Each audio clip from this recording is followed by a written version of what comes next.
All right, dear ones, come and take your seats. And you don't have to stand up to sing quite yet, because I want to introduce our guest musicians this morning.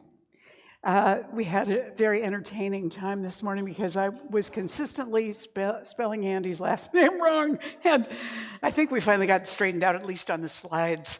Our musicians this morning are Andy Dudnick and Momo Cortez. So Andy I know polymath is one who knows all sorts of things and can do everything. He can play everything.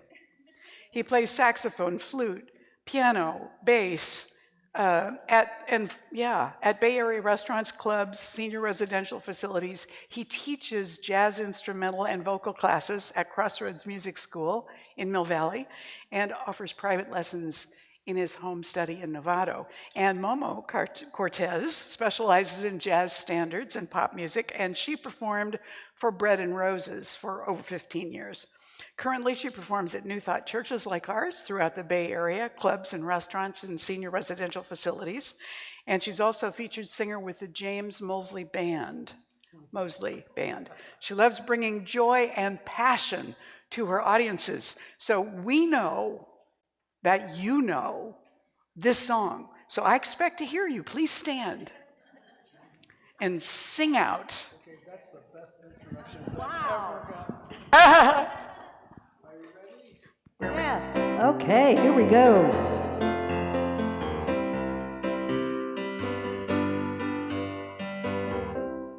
I can see clearly now the rain is gone. I can see all obstacles in my way. Gone are the dark clouds that had me blind. It's gonna be a bright, bright, sunshiny day. It's gonna be a bright, bright, sunshiny day. Think I can make it now, the pain is gone. All of the bad feelings have disappeared. Here is the rainbow I've been praying for. It's gonna be a bright, bright, sunshiny day. Look all around, nothing but blue skies. Look straight ahead, nothing but blue skies.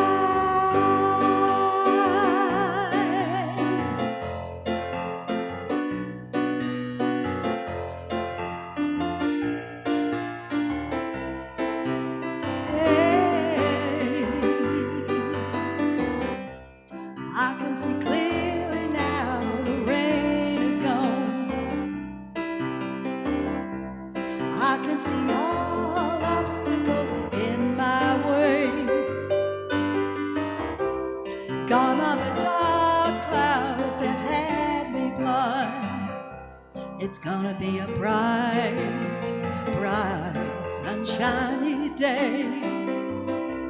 It's gonna be a bright, bright, sunshiny day. It's gonna be a bright, bright, sunshiny day.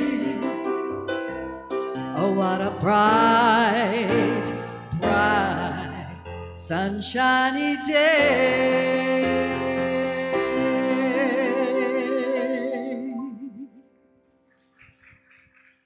Thank you. Good job. You may be seated. Good job. Excellent. Thank you. So now that we've sung and greeted each other, this is our time to turn within and get ourselves connected on the inner level. So I'm going to ask you to silence your cell phones so we don't have any odd interruptions going on. And I'm going to invite our morning prayer practitioner, Leslie Giannetti, up to pray us in.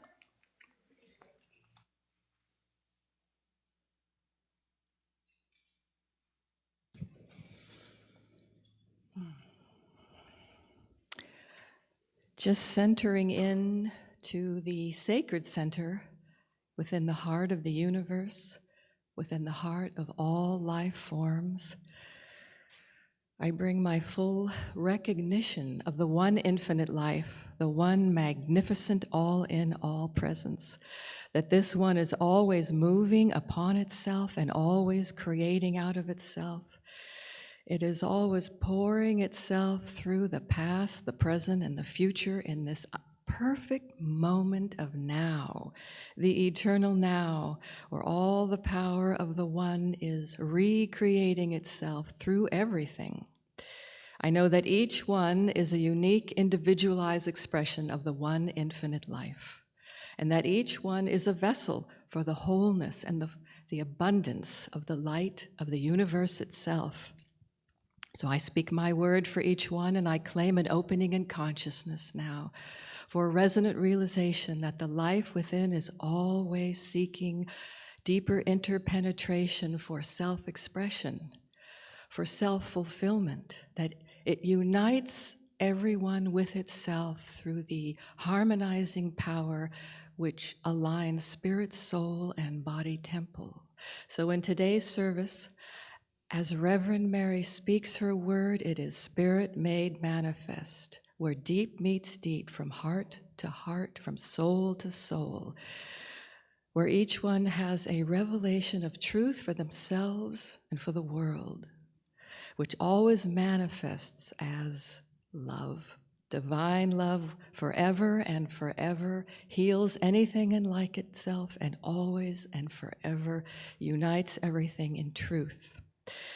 So I give thanks for the opening in consciousness that takes place in today's service, and I release my word to the law of mind, which embraces my word into itself for a perfect, ideal way to be made manifest for each one, and so it is. It's all yours.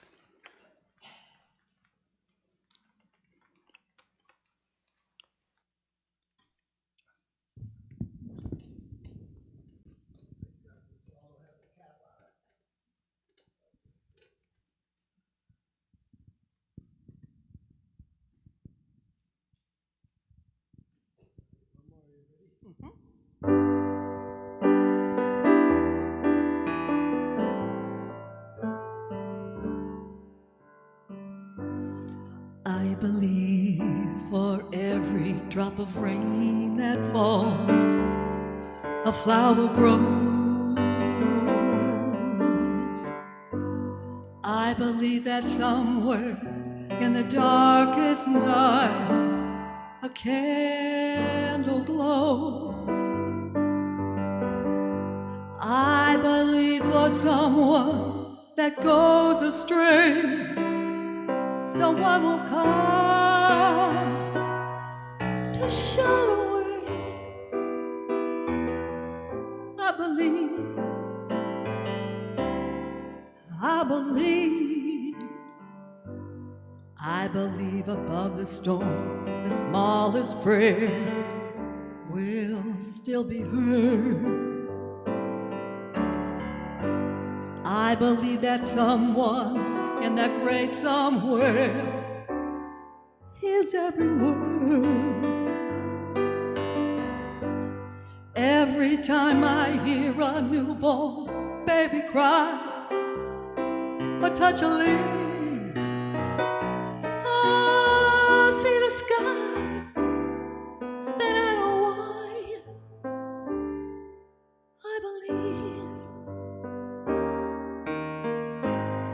Every time I hear a newborn baby cry or touch a leaf, I see the sky and I know why. I believe, I know why. I believe.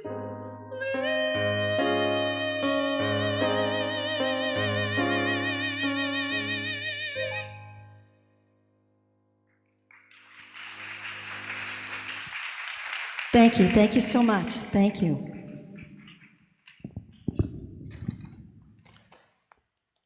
Thank you, Momo and Andy. All right.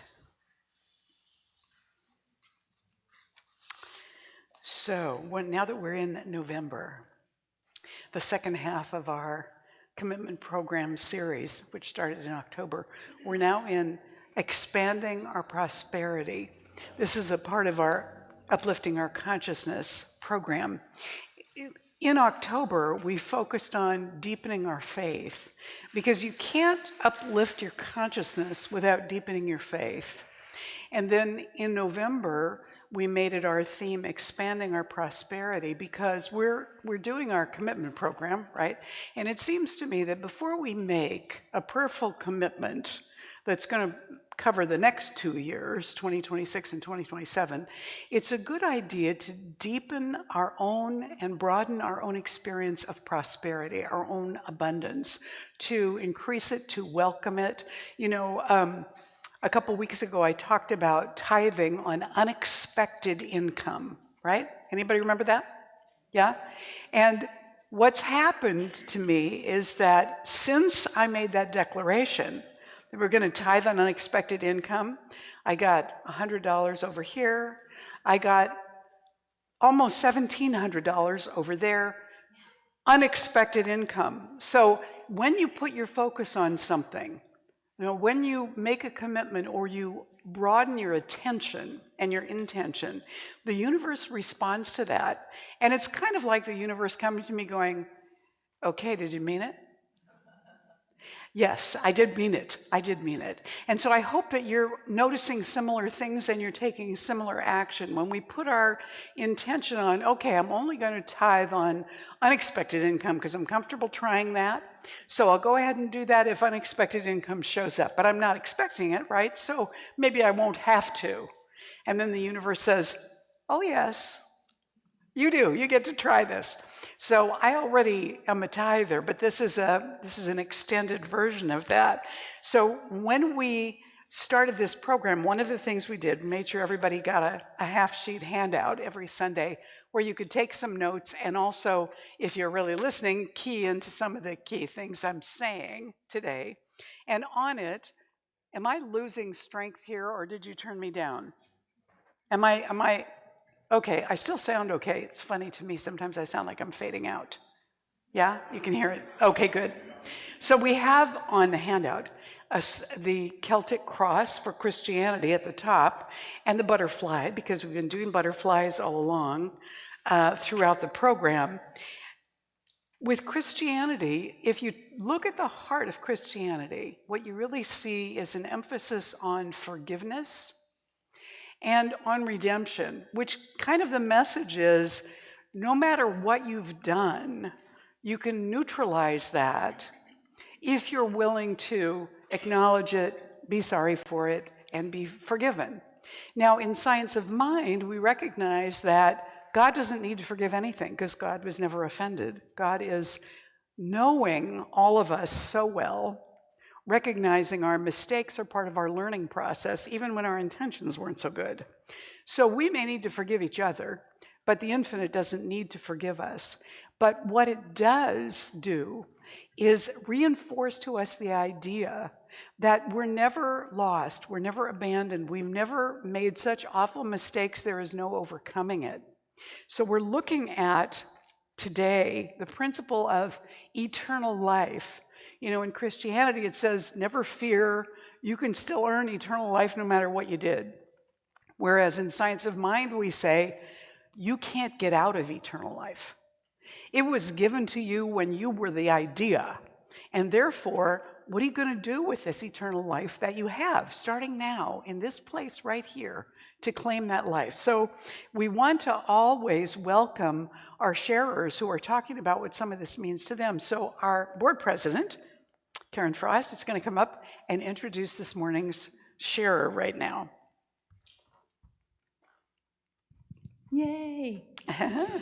Getting used to this. Oh my gosh, you do it 7 times and it seems like it's just It starts getting day. easy, doesn't it? Oh Yeah. my gosh. Reverend Mary's got some goals for me, so this is one of them. So I'm just letting you know. Getting me She's used our to, leadership council president. Getting you know. me used to standing up here. So okay, we're trying. So we've had many different sharers coming up and share. And last week I had the honor of introducing Lynn Law to come up and share as one of our newer members. And now I get the honor of asking Jet Walker to come up because she's one of our, I don't want to say older, but she's one of our longer members. She's been in membership a longer time, at least 20 plus years. So she said that one of the first ministers that she saw here was Reverend David when, why is Carol? Thank you. Her name just like went boop. Reverend Carol is here. Right, when Reverend Carol was on her recovery path. And so it was so nice to see that we not only have new members, but we have members that have been here for a long time as well. And so, Jet, come up and share what this lovely, wonderful community means to you. And Jet also is the artist who did our poster for the program. Well, I decided to start with the history of my spiritual journey. Oh my goodness. Settle in. It's less than 10 minutes. I timed it, I promise. So I'll start right at the beginning. I was born prematurely at a midwife's clinic on a fox farm in northeast Colorado. My mother said I was a mistake. And because she and my father already had a 12-year-old daughter and a 6-year-old son. And, but it never bothered me because I thought, what does she know? I wanted to be here. We lived here and there in Colorado, and I don't remember anything but Canyon City, Colorado, where I moved when I stayed there for the first 6 years of my life. And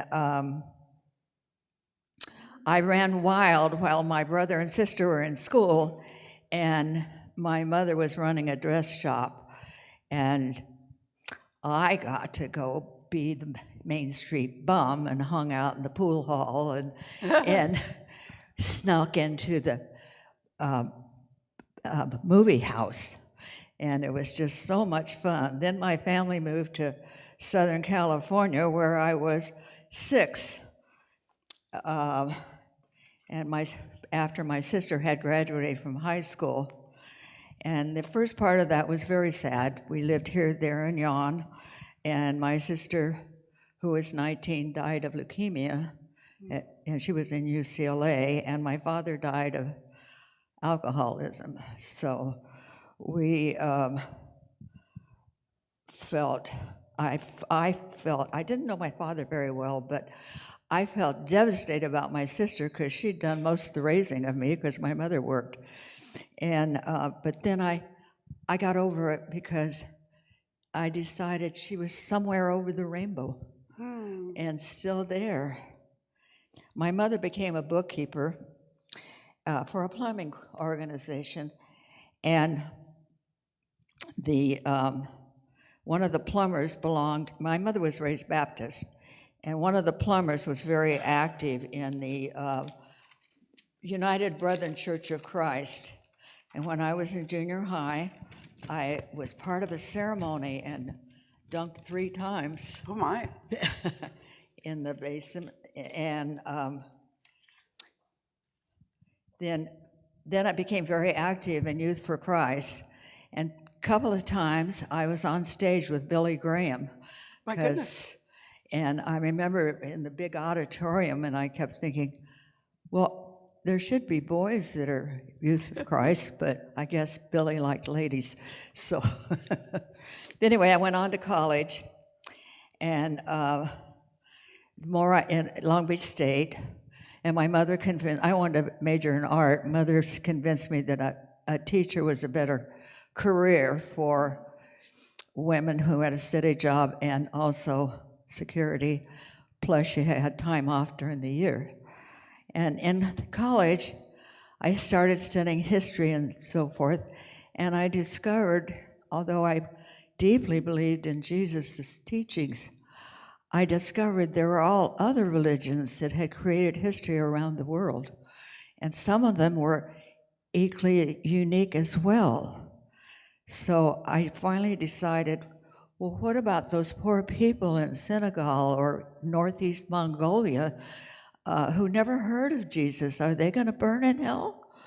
And anyway, so I decided there to quit trying to save souls, and to anyway, I became a beach bum and a party girl instead. Yes. Oh, well.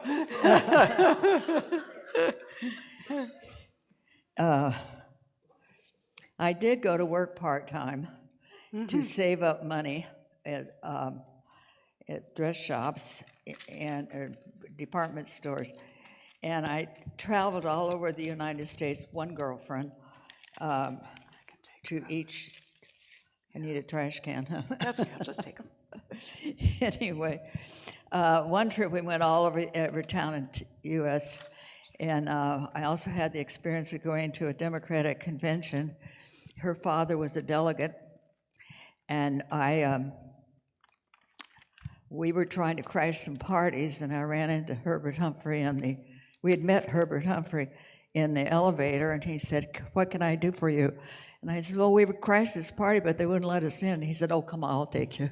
Anyway, we hung out with Herbert the whole time because he liked ladies too. But anyway, on I went and traveled later and saved up the money and went to Europe and went all over, including to be the first 2 school teachers to be interviewed in Moscow when they first opened it, and on down to Naples, Germany, everywhere, Naples, Italy, and met my husband, who was a naval lawyer there.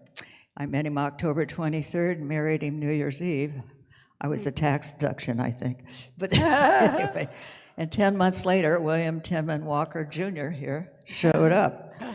And then we moved here, there, and yon, and 11 different countries. And when we finally settled in, not countries, states, Aspen, Palos Verdes, Delaware, everywhere.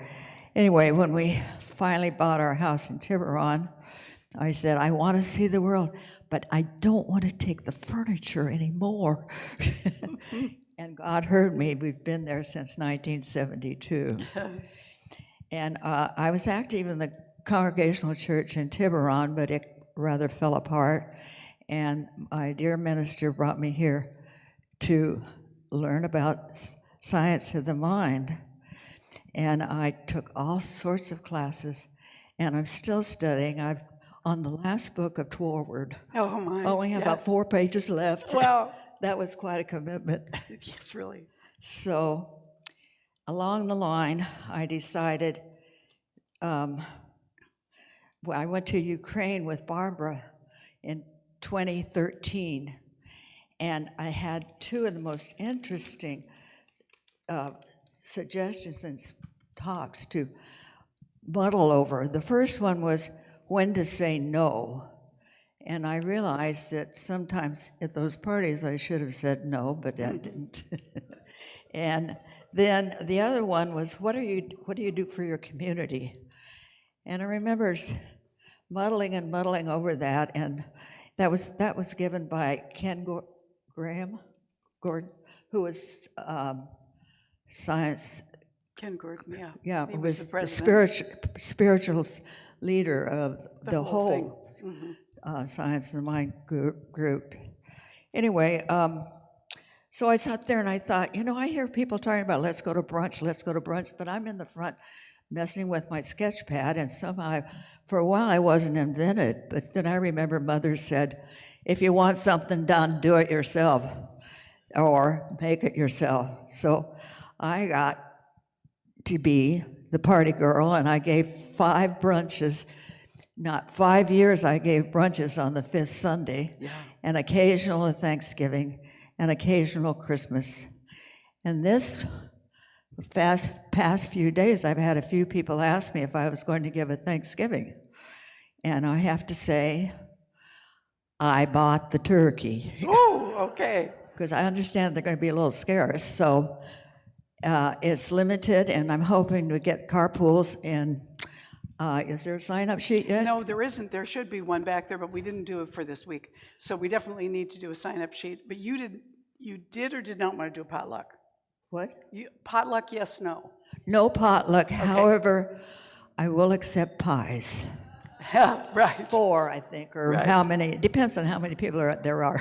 And you have space for 25, is that right? Or thereabouts? Well, actually 22, but we'll figure, if we get 25, we'll accept them. Yeah, we can sit on somebody's lap. Thank you. That's great, Jet. Thank you very much. So, here you go, love. So, if you wondered about this lady who sits in the front row and sketches, now you know a little bit more. I think these are your notes too, sweetie. And Jet has been a member for a long time. I don't know if you know that the house that she lives in Tiburon used to belong to Sue and Ron Ruda. So, this is a long time connection we have with Jet and Tinman. So thank you, Jet. So looking into lifting our consciousness up, I recognize that sometimes humor is a useful way for us to learn stuff or get ideas.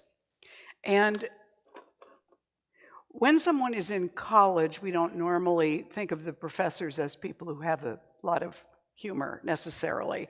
I was telling Amanda the other day that when I was at the University of Washington, I was taking an architecture appreciation class, and the instructor was an older German fellow who was quite stoic. And we had the information that winter from, I was, in one of my first years in college, first or second year. We knew that the university never closed for anything. Snow, sleet, it didn't matter. The university would be open no matter what. So snow was coming. It's not something that happened that often or that much, but we had a heavy snow and the university closed. What I found out later was that this professor had decided that since the university had this reputation that it never closed, he knew that if we got very much snow, he wouldn't be able to come in from where he lived. I don't know if you know, Seattle's pretty hilly. He figured he wouldn't be able to get there, so he spent the night in his office. And then the university closed, and of course, he couldn't go home. So I don't know how he felt about trying to have a sense of humor under those circumstances, but this particular professor in this story clearly had to be somebody who had a sense of humor. A thermodynamics professor. This may be a true story, but I wouldn't put money on it. He'd written a take-home exam for his grad students. It only had one question. And the question was this: is hell exothermic, gives off heat, or endothermic, absorbs heat?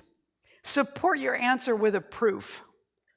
Well, most of the students wrote proofs of their beliefs using Boyle's law, which is that gas cools off when it expands and heats up when it's compressed, or some variation of that.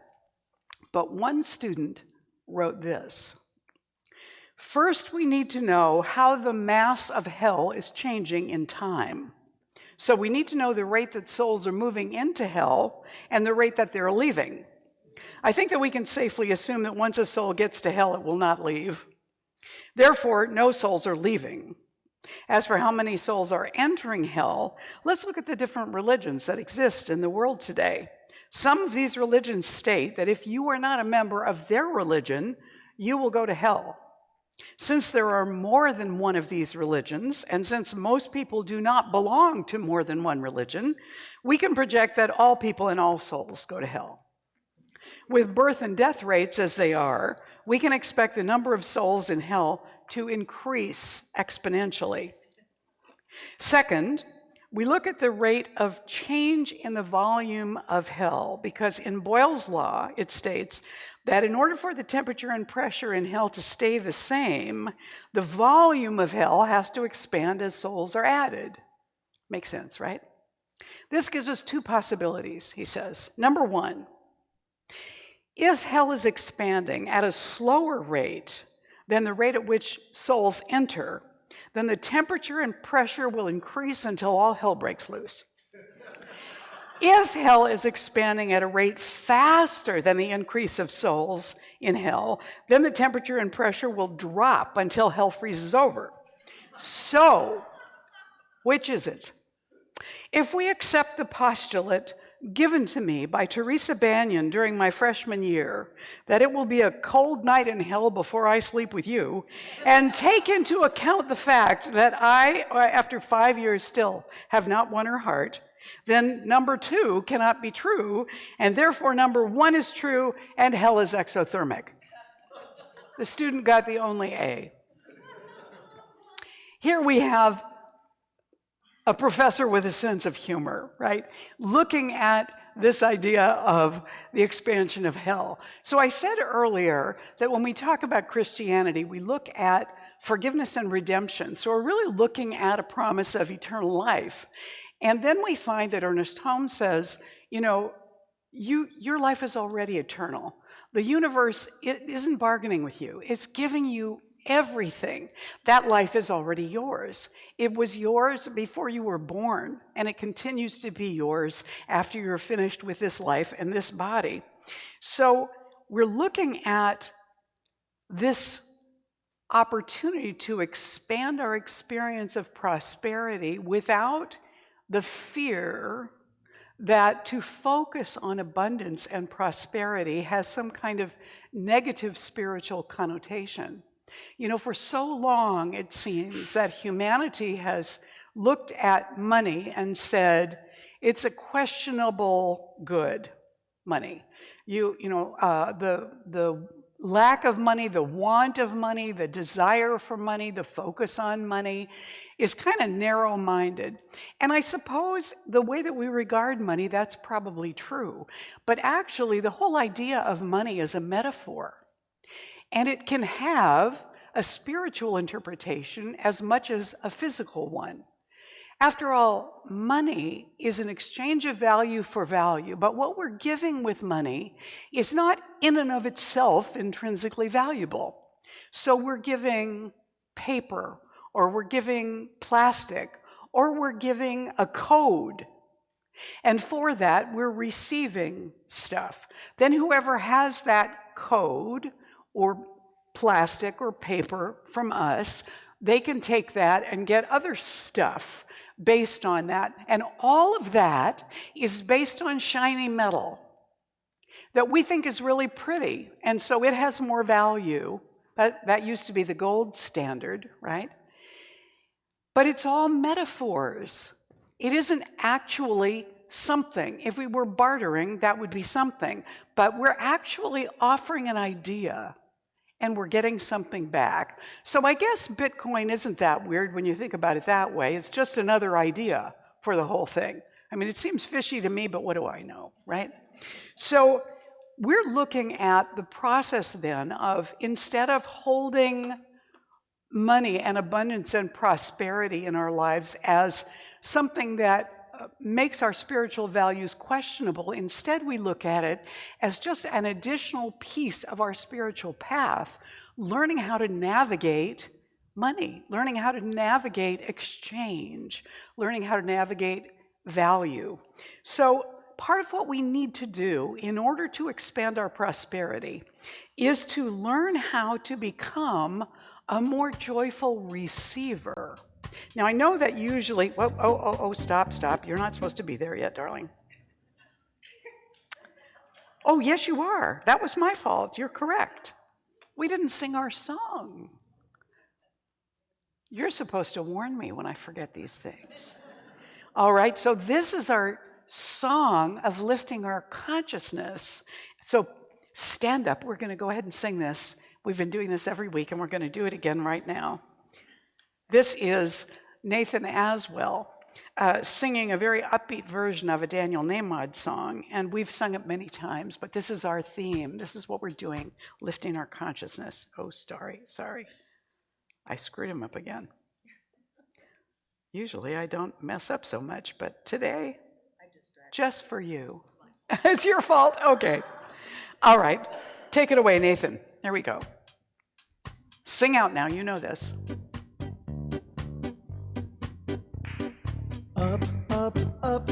a higher place. Up, up, up, far beyond this time and space. Up, up, up to a higher place. I feel my soul rising to a higher place.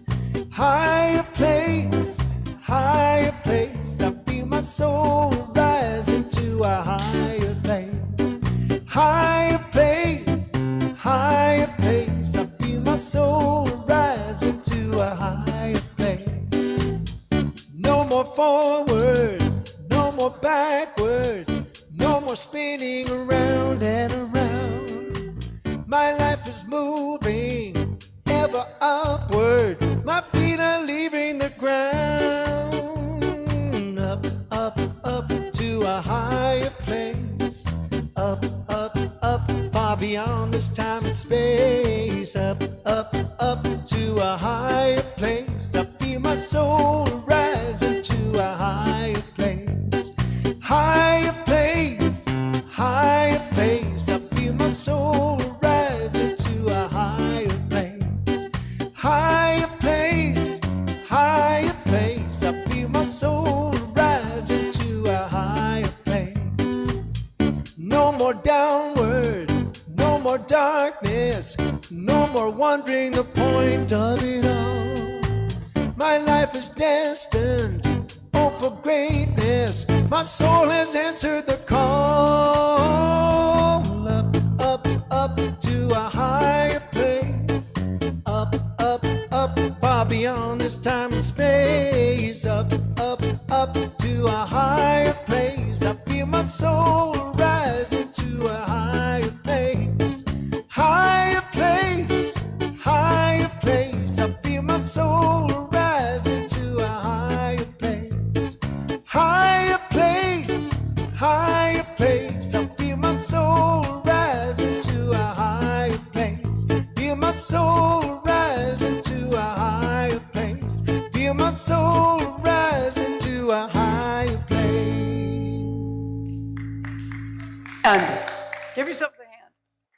Yes, yes, yes, that was good.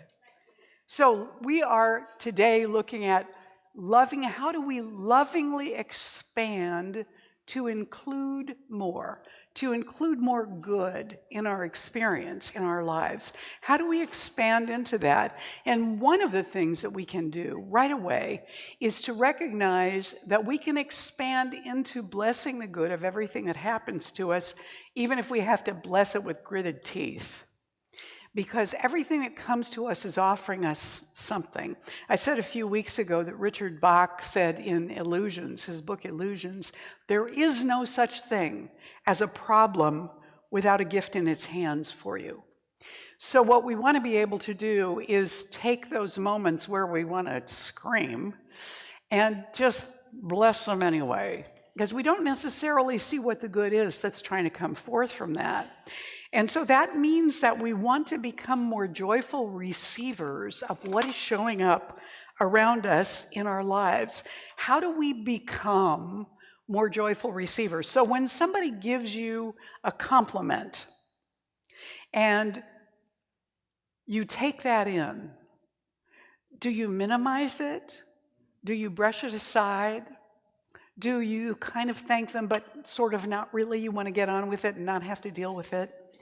You know, when you want to be a joyful receiver, the first thing that you want to do is be gracious in response to somebody giving you a compliment or suggesting that something you offered or something you did was particularly wonderful. But also, in addition to being gracious, we want to be humble in the sense of not like, oh, well, thank you so much, you know. So, I knew it all the time. You know, that is... for the person giving you the compliment, it's kind of like, boy, okay, that's the last time I give you a compliment. You're pretty full of yourself. So we want to be appropriate and gracious and balanced, and at the same time, we want to take it lightly. So when somebody gives us a compliment, we want to give it its due and receive it, but also remember that both criticism and compliments are kind of a reflection of the person speaking to us as well. And so we don't want to take all of it so bloody seriously all the time. because it's very tempting. If you get a number of compliments, it's very tempting to start to believe all your press clippings. And then we become, thinking that we're above others. And that's not really what being a good receiver is all about. One of the things I love about this image is that it says at the bottom over here,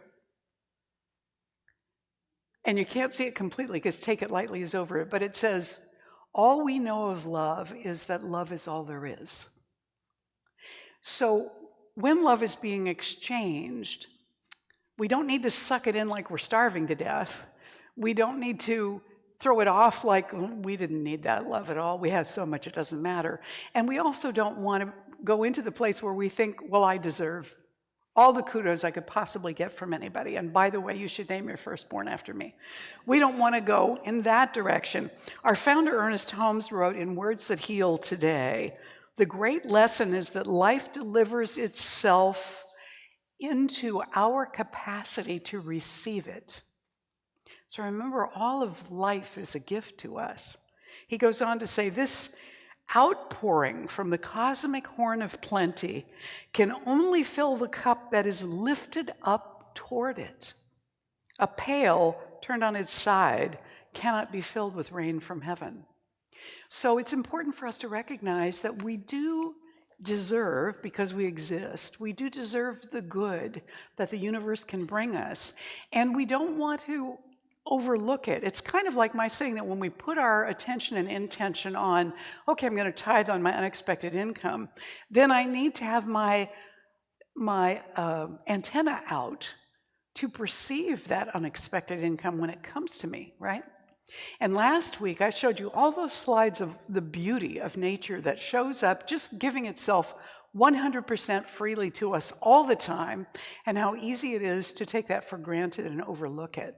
So if the universe is giving us unlimited abundant good, as much as it can cram into our consciousness, what we want to do is expand our capacity to receive that good, because as we do that, we become more of that, because that's where our attention is. Roy Bennett said, believe in your heart that you're meant to live a life full of passion, purpose, magic, and miracles. And Joe Dispenza said, believe that you're valuable, that you're worthy of good things. I think it was Wayne Dyer said something like, the universe will match your belief about yourself. It will give forth great good if you recognize it's there and you're willing to let it in. So I've often said one of the things about being a receiver is that it's more difficult than being a giver. And the reason I say that is because when we're giving, we know we're doing something, we're intending to do it for somebody else. It feels good to give it to them. It feels good to see their appreciation. We get something out of that, right? Also, when you're giving, to a certain degree, you're in control. When you're receiving, you're not. So in order to be a more joyful receiver, we have to be willing to not be in control all the time, because the truth is we really aren't anyway. I mean, 5 minutes from now, the roof could fall in. We don't know. But we live as if we know. And so why not live as if we know that we are created out of love, and we are attracting more love and good into our lives, and we are sending out more good into the world as well as that when that's happening. So when we're expanding our capacity to receive, we want to be able also to be on the giving end of things, because as we do that, we are letting something go into the world. And it's said the universe hates a vacuum. So as we let something go into the world, the universe brings something back to us. And likely it will be an echo somehow of what we've been putting out. I said last week that everything we put out into the world has our fingerprint on it. It belongs to us. It carries our energy. And so the universe has a tendency then to bring that back around like a boomerang. Oh, I see, this energy started with you, so we're going to bring it back to you again. So what we put out is really what we want to bless and receive more of in our lives as well. If it's abundance, maybe we're tithing on our income because we like abundance. If it's love, maybe we're giving that forth because we recognize that giving and receiving are two ends of the same thing. So we're expanding our capacity to receive by expressing love, expressing tenderness and kindness. It could be to a little kid who's having a tantrum in the grocery store and their mother has had it, you know. Maybe you want to say, well, hi there, you have a very strong voice, haven't you? I'm really impressed with how loudly you're able to express yourself. That's pretty impressive. Now, by that time, the little kid's going, who is this weirdo? But they've stopped crying, and they know they're being acknowledged, right? So something there is happening. When we express love to an elder, to a little child, to somebody who needs help, or just to somebody that we care about and we want to express love to them because they're so dear to us, when we do that, we're actually expressing love to God through them. The divine presence is right there where they are. You know, in the book of Mark, a teacher of the law comes forth and he says to Jesus, of all the commandments, which is the most important? Like, should I be giving alms to the poor? What should I be doing? You know? The most important one, answered Jesus, is this: hear, O Israel, the Lord our God, the Lord is one. Love the Lord your God with all your heart and with all your soul and with all your mind and with all your strength. Now, those two quotes, the Lord our God is one and love God with all of you, come from Deuteronomy and Leviticus. He was being a good Jew. He was referring them to the law they all knew, everything they were familiar with. And he said, and the second is this: love your neighbor as yourself. And then he goes on to say, there is no commandment greater than these. Love God, not just love God, but with all the fullness you have. So God is kind of, you know, everywhere in everything all the time. So really, if we're mindfully feeding our pet, we're loving God. If we're kind to the clerk at the grocery store or the person in line in front of us at the bank, if we're joyous when we're filling out our deposit slip or the checks that we're writing, we're blessing them as we send them off, or online, if we're paying automatically, we're sending blessings with those. We're essentially expressing love to God when we take the time to do that. It doesn't always have to be, hey God, thanks a lot, I really love you. I mean, I'm sure God gets that too. But it's the energy with which we interact with the world that is our way of loving God and loving each other. Because any person that we show kindness to, that's a little drop of love that's been sent forth. When we look in the mirror and instead of criticizing ourselves, we go, well, honey bun, you could use a little more sleep, but you're doing good. Then we're expressing a little love to ourself and the God within us as well. Is this making sense what I'm saying to you?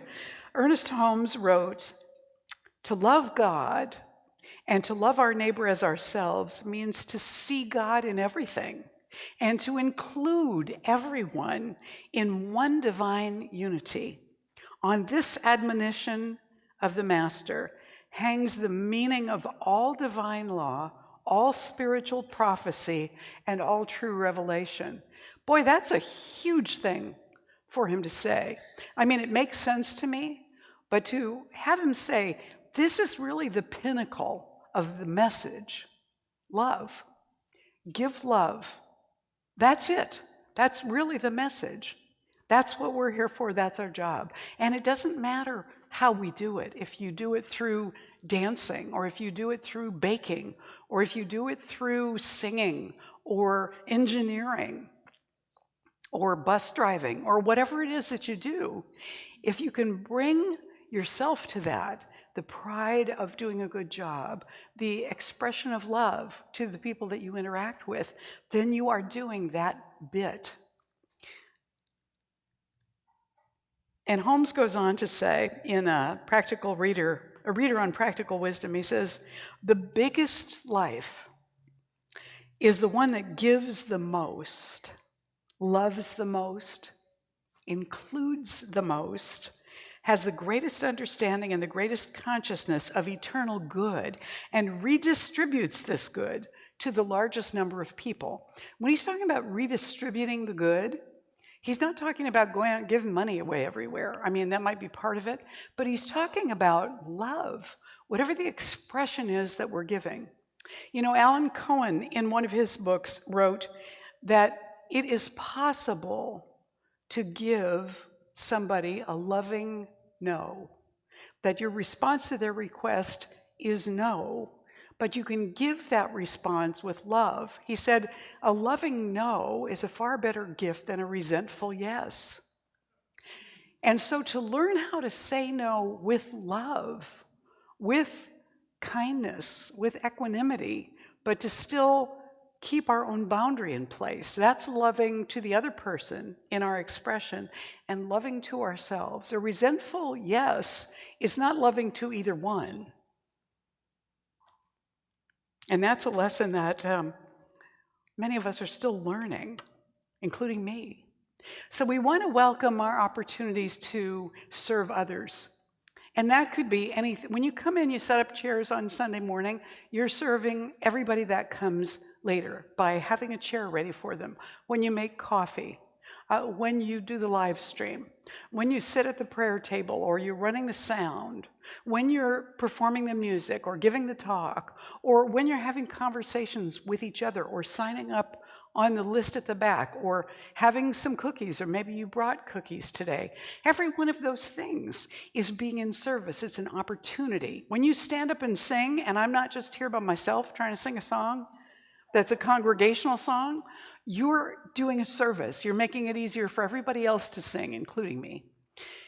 So everything we do can be looked upon this way as soon as we make that our attention and our intention to do that. And who are we going to do this for? Do we need to go out and start a school in Thailand? Do we need to start an orphanage in Peru? You might, but that's not really what's being asked of us. What's being asked of us is to look around.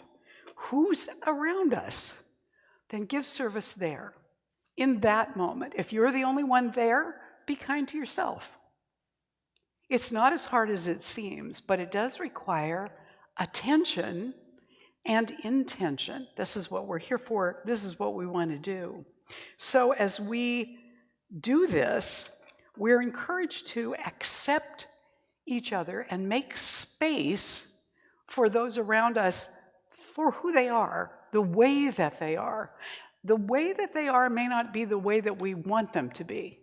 I think back to when my son got a tattoo right after he graduated from high school. Now, you know me, I have a tattoo, but this was a long time ago before that. And his girlfriend was going out to get a tattoo. He was going to go with her. Her mother was taking them. And the last thing I said to him before they left the house was, "Don't come back with a tattoo." He did. So I lost it. I went completely ballistic on 17 different levels. And then eventually I got over it. I dealt with it. Then the next year, he had his tongue pierced. Yeah. But I had already gone through the whole thing with the tattoo. So it was like, I knew people getting their tongues pierced. It didn't thrill me, but his dad, who was a microbiologist and worked in a hospital laboratory, he went off the deep end.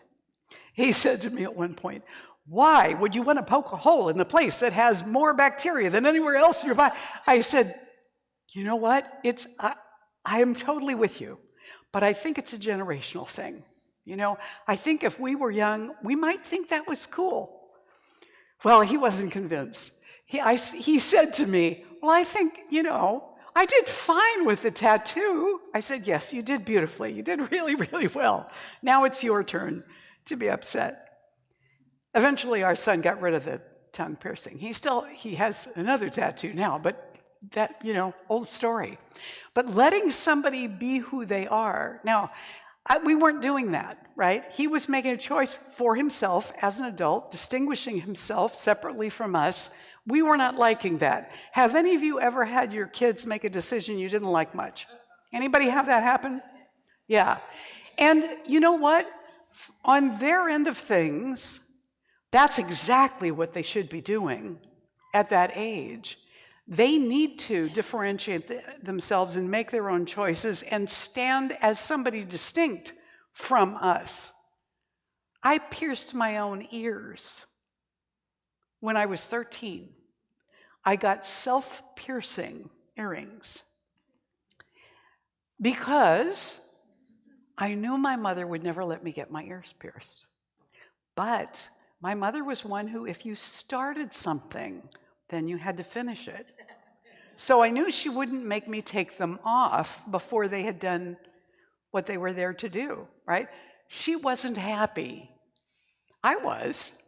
So this tension that we have between what we think is right and what somebody wants to do, it's a place where we're both being served. It's not comfortable. But when we open up to letting people be who they are, even when we don't understand it, we make more space for ourselves in the same way. When we lovingly expand to include that, we are also including a part of ourselves that we've been keeping under wraps. I'm not going to get my tongue pierced. That'll never happen. But I did eventually get my own tattoo. Interesting. So my son did something many decades ago that stirred up all kinds of disapproval and upset in me, yeah? And then eventually I migrated in that direction. That stirring, that upset in me, that was a necessary part of my own expansion, my own growth. So I was expanding to include more even when I was resisting expanding to include more, because he was willing to stand up and say, this is what I want, this is what I'm doing. Are you with me here? Is this making sense? When we lovingly expand to include, what I mean to say is it's not always easy. It's not always exactly what we think needs to be done. But the truth is, every one of us matters, and what we want matters, and who we are matters, and the way that we distinguish ourselves matters. To love God, to love our neighbor as ourselves, and to love ourselves as we love them. Eleanor Roosevelt said, remember always that you not only have the right to be an individual, you have the obligation to be one. Louise Hay, one of our Science of Mind ministers who's gone on now, she said, you've been criticizing yourself for years and it hasn't worked. Try approving of yourself and see what happens. It's an invitation to us to shift that perspective. Christian Larson, who was one of the early New Thought writers, said, believe in yourself and all that you are. Know that there is something inside of you that is greater than any obstacle. If we want to uplift our consciousness, we have to stretch. And that's a little uncomfortable. Stretching the mind can be as uncomfortable as stretching the body, sometimes more uncomfortable. But we have to do that. Years ago, a person in the church in Seattle, when I was a member there, was a scientist, a biologist, I believe. And she said at one point, do you know what happens before a cell divides, before it actually does that and does its work to grow? It stretches first. And you can see it when you watch cells dividing. They elongate and stretch, and then boom, there's two of them. And then those two elongate and stretch, and boom, that's however many that becomes 8. So we are, as long as we're alive, we're still stretching. We're still growing. We're still learning. We're still discarding stuff. And this is our uplifting our consciousness. This is our expanding to lovingly include more. And that phrase is one that I got from one of our instructors when I was in the School of Ministry. She was a minister who was Dutch. And she had such delight in life, and she said, "My aim is always to lovingly expand, to include, to..."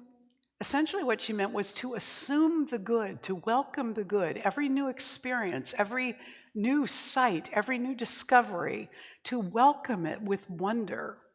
I'm having a little trouble doing that with AI, but I think Henny would probably encourage me to lovingly expand to include that too.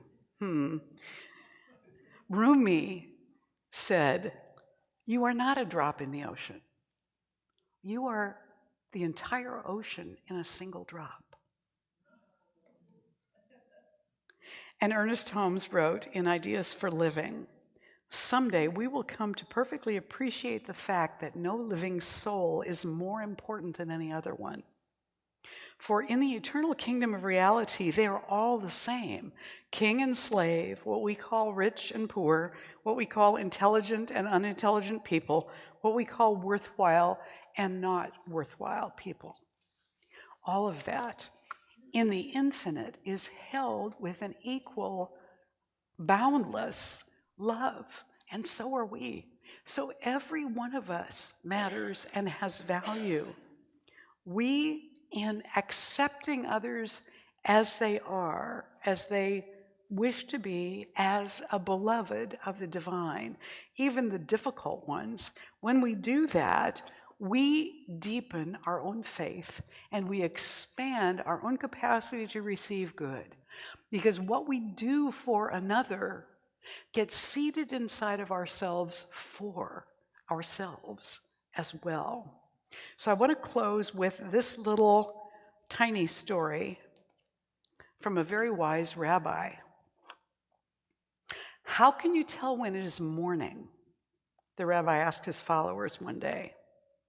Used to his teaching questions, the students all rushed to answer him. "Master," one young student eagerly responded, "is it when you see an animal in the distance and you can tell whether it's a sheep or a goat?" "No," replied the rabbi. "Is it when you can see the demarcation between the sky and the land?" an older student asked. "No, it is not then either." "When is it then?" the baffled students asked him. "It is when you can look into the face of any man or woman and recognize that person as your brother or your sister, because until you can see that, it is still night." When we lovingly expand to include, the ideal of it is it means no exceptions. No exceptions. Wow, that's huge. So let's begin where we are. Let's lovingly expand to include those who are around us, those who are in our families, those who are our pets or our plants. To lovingly expand to include them as they are, even when they frustrate us, because when we do that, we grow our capacity to do that. We expand into greater receiving of our good. Namaste.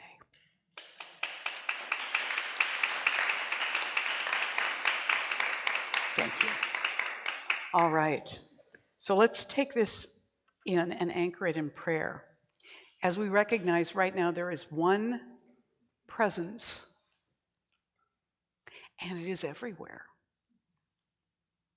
The one presence is here, all around and within us.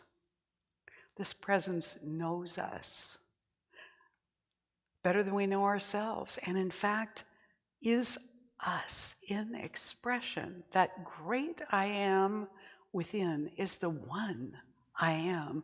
Knowing this is true, I speak this word for all of us now, that we are attuned in mind and heart to be loving, to open to receiving love in all of its amazing forms, to bless the good and increase it, to expand our willingness to accept goodness, in everyone, everywhere, even when it is hard or impossible to see, to assume it's there somewhere, and to call it forth by our recognition of it, to call it forth in ourselves, to call it forth in our dear ones, to call it forth everywhere we look.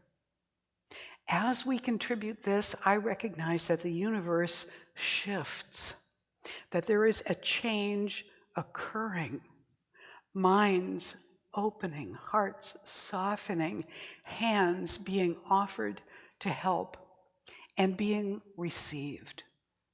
This expression of love and good flows forth from seeds within us into the world now.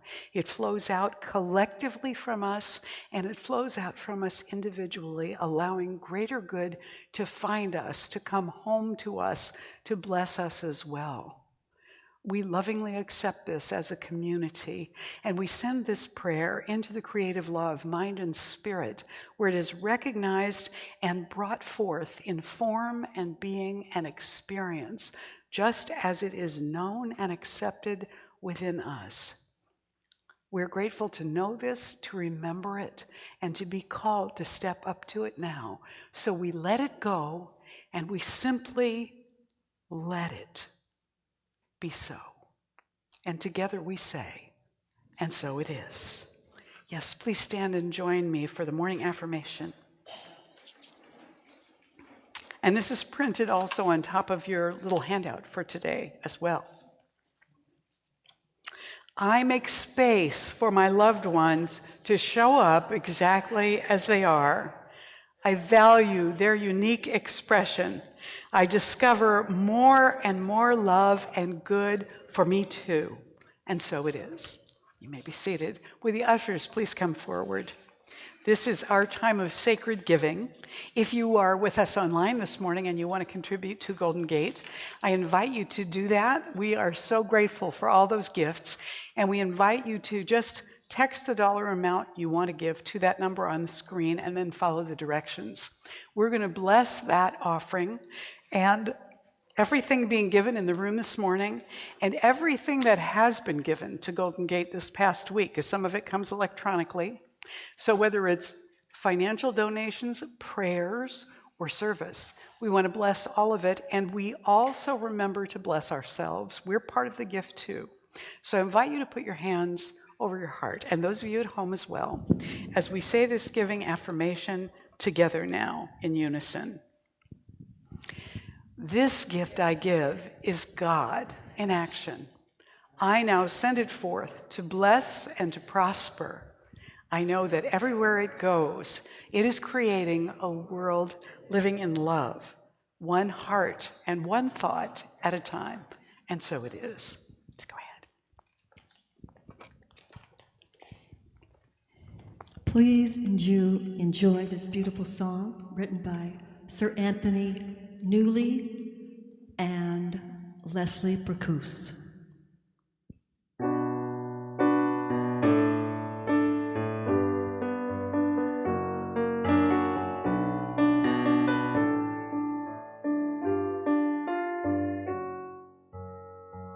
Bird flying high, you know how I feel. Sun in the sky, you know how I feel. Breeze drifting by, well, that's how I feel.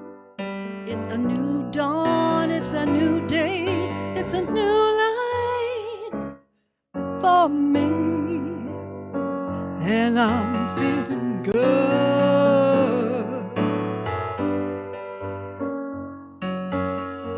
Fish in the sea, you know how I feel. River running free, you know how I feel. A blossom in a tree, that's the way I feel. It's a new dawn, it's a new day, it's a new life for me. And I'm feeling good.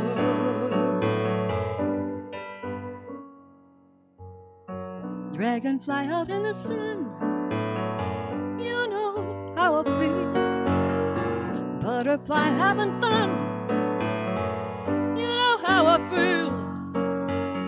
Sleep in peace when the day's done. Well, that's what I feel. And this old world is a new world and a bold world for me.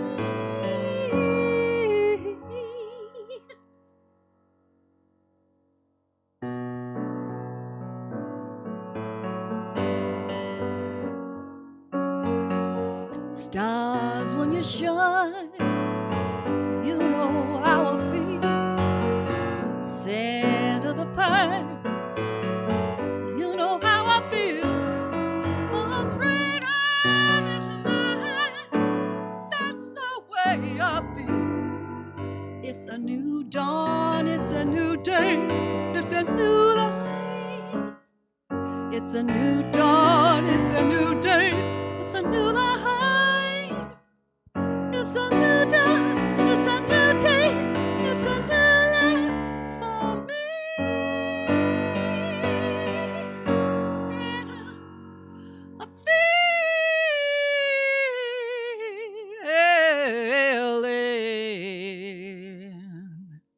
feeling good.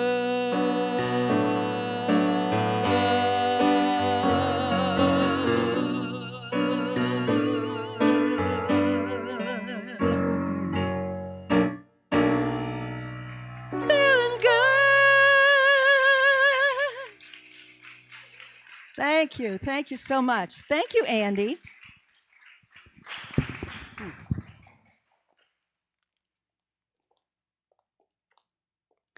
So on behalf of Golden Gate Center for Spiritual Living, we do, all of us here, accept the offering, and we send it out into the world to multiply the love out there.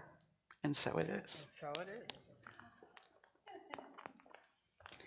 All right. Yes, I know we're over time. If you're new here today for the first time, this is usually not quite so long, so I apologize. But back at this table, you'll find all kinds of goodies. Please pick them up and take them with you, anything that looks interesting, bookmarks, affirmation cards, and please pick up a welcome packet and take out the blue card that's inside, fill it out, and give it to Amanda back there who's waving it around in the air.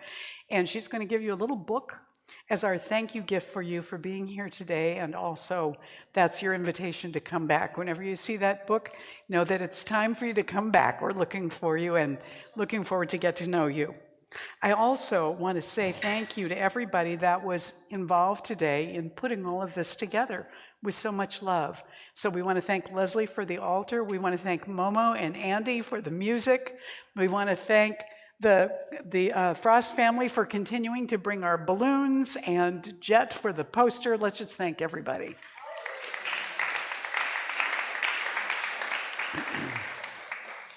Yes. Now, some of you have asked me about Annie's memorial service. I just got an email from her daughter, Carolyn, yesterday, that the celebration of life for Annie will be on November 20th, Saturday, at their home in Los Ojos. 27th. No, Saturday. The Saturday after Thanksgiving. But that's not the 27th. 27th is Thanksgiving Thursday. Oh, okay. Well, it's Saturday. So that's the day it's supposed to be happening at 2 o'clock at their place in Los Ojos. And if you want to go there, please do email Carolyn and let her know that you're intending to come. But I thought that some of you might want to have the address to send a card or send flowers or something like that, because I know how dearly loved Annie was by many people in our congregation. So that is coming up on the Saturday of Thanksgiving. Bless her heart. Yes. Also, we want to let you know that our legacy circle is alive and well. If you've thought at all about including Golden Gate in your estate plan, one of the members of the legacy circle was just up here a second ago, Lynn Law, and you saw her sharing the other day. She had a Sunday a couple weeks ago where she was sharing with you. And Lynn wanted to go ahead and let herself be known as one of the people who did this, because she thinks it's so important that we have this available for the future. So just a plug for the Legacy Circle. Also, for those of you that are interested in helping with the food bank, you have, oh no, it's too late. Let Ellen know if you want to do this next month, because she had to have your date by the 4th, and today is the 9th, so that's not going to happen. This is happening this Tuesday, though. People on our team will be going to the food bank in San Rafael to help pack food, and we do that once a month, so keep an eye out for it so you can do that if you'd like to participate in December. Also on Wednesday this week, we have the Coffee and Faith Sharing Group happening at Cafe Aroma at 10 a.m. on 4th Street in San Rafael, and that is with Leslie Giannetti, and she would welcome you to join her.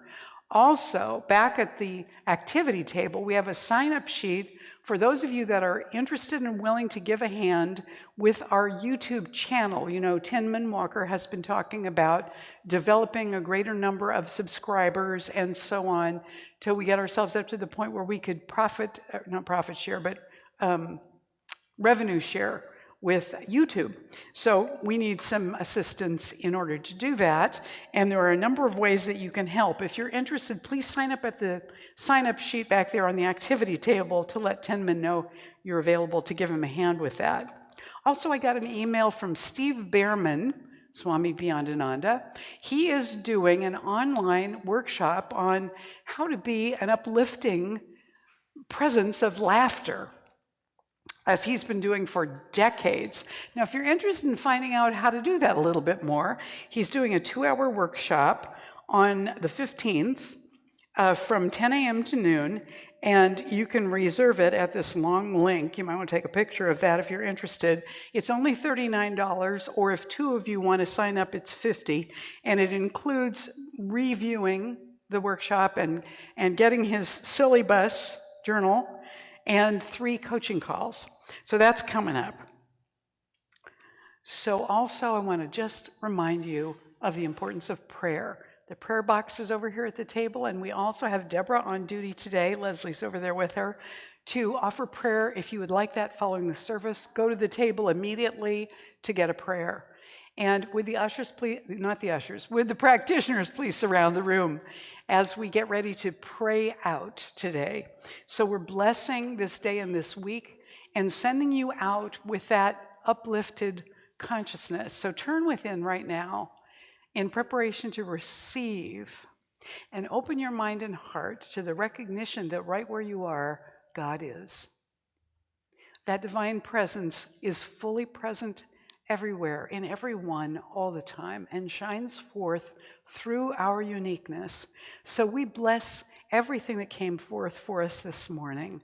We bless everyone who served, and we bless this week in advance, welcoming it to give us opportunities to experience more love, to expand, to receive it, and to send more love out into the world.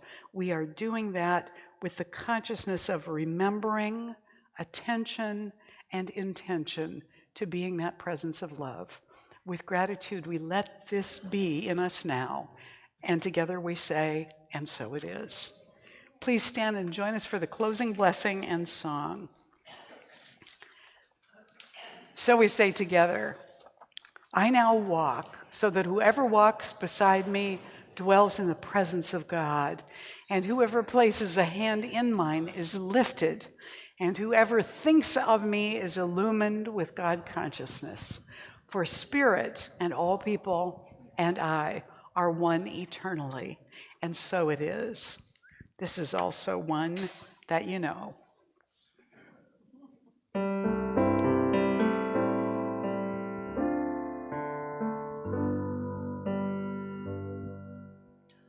I see trees of green, red roses too. I see their bloom for me and you, and I think to myself, what a wonderful world.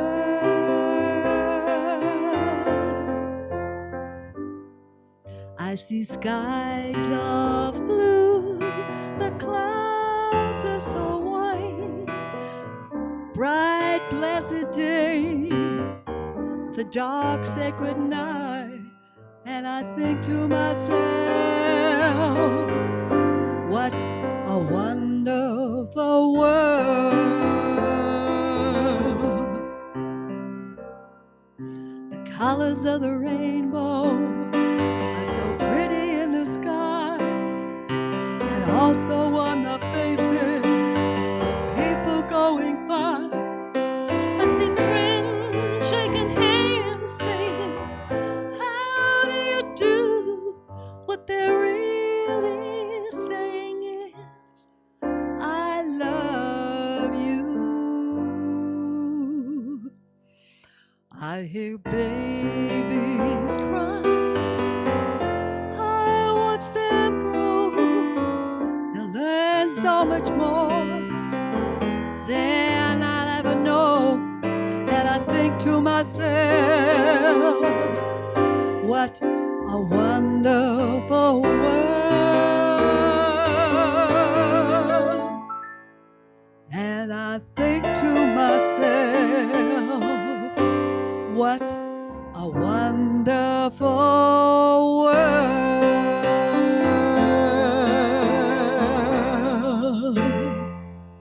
Oh, yeah. Thank you. Thank you so much.